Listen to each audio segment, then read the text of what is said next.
Let's go down to Kokomo. Day 1, Friday the 16th of October, Boston.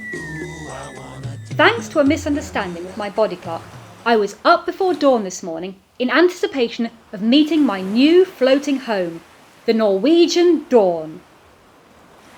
I know I travelled back in time 6 hours yesterday, but with going from working early mornings to working until the early hours of the morning, my inner time zone actually needed to do very little, as when it's 6 a.m. in France, it'll be midnight on the ship, and I'll be in full flight encouraging people to place their bets.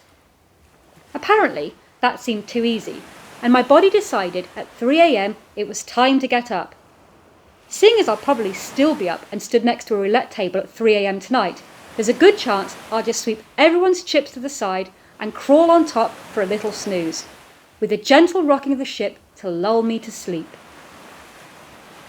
On the subject of beds and sleeping, NCL decided to break me in gently to my new on-board, below-deck living arrangements and had me share my hotel room in Boston last night with another crew member.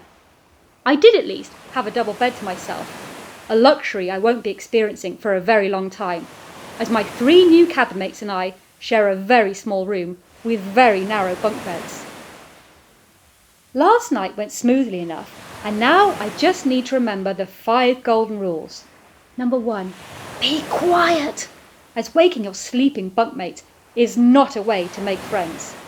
2, remember that I'm in the top bunk and not just jump straight out of bed. 3, which door leads to the bathroom and which one leads to the main crew corridor in the middle of the night, or day in my case.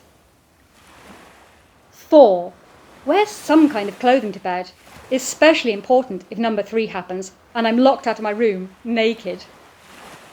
5, if I wake up in the morning with someone licking my face, it's not Bob Laponge.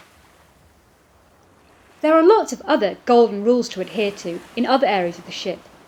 First impressions of NCL as an employer are very good. They are thorough, well organised and invested in their employees. Unfortunately, I've been bombarded with so much information, the only thing I can really remember is that I must wear my name tag at all times, the exception being when sleeping.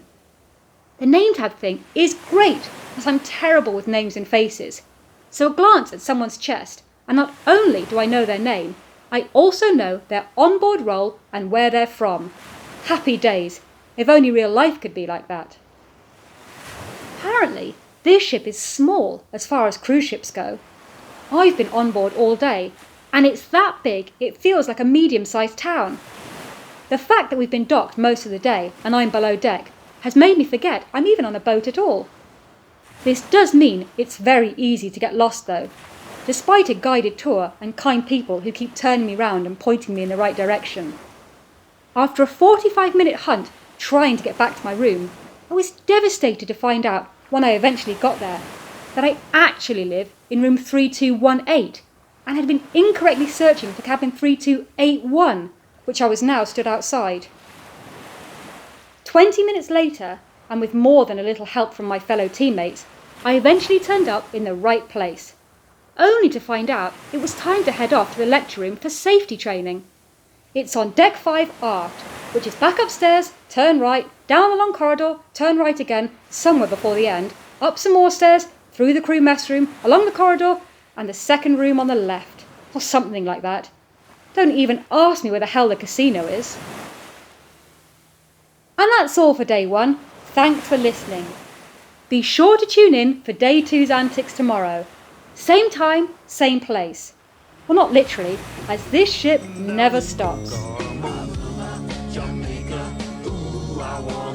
Be sure to subscribe so you never miss a day. And if you're enjoying it, like and share it too. Thank you!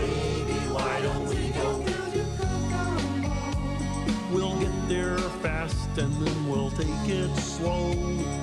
That's where we wanna go. Way down in Kokomo.